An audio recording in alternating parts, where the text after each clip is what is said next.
এটা normal high beam, আমার এটা লো বিম, আর এটা হ্যালোজেনের আলো ফ্লাড লাইট।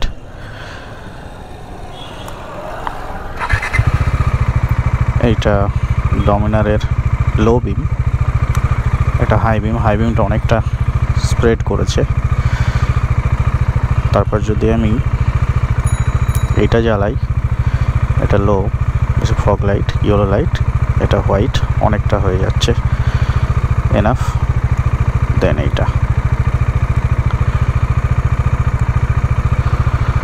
সো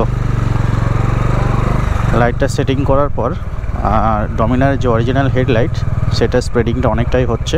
ধন্যবাদ বন্ধুরা আমার ভিডিওটা দেখার জন্য। সবাইকে অনুরোধ করব আমার চ্যানেলটা সাবস্ক্রাইব করার জন্য। আমার চ্যানেলটা সাবস্ক্রাইব করুন, আমাকে উৎসাহিত করুন যেন আমি আরও এরকম অনেক শিক্ষামূলক ভিডিও নিয়ে আসতে পারি। Thank you all. সবাই ভালো থাকবেন, সুস্থ থাকবেন।